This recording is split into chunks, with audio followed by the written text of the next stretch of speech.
અમદાવાદની વીએસ હોસ્પિટલના associate professor doctor Devang રાણાને સસ્પેન્ડ કરી દેવામાં આવ્યા છે।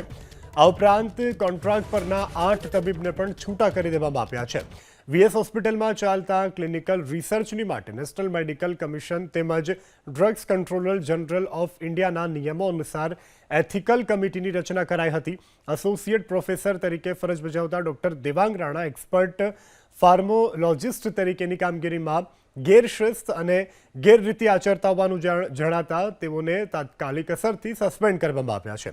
આ ઉપરાંત કોન્ટ્રાક્ટ પદ્ધતિથી ફરજ બજાવતા કુલ 8 જે કોન્ટ્રાક્ચ્યુઅલ તબીબો છે તેમને પણ છૂટા કરવામાં આવ્યા છે।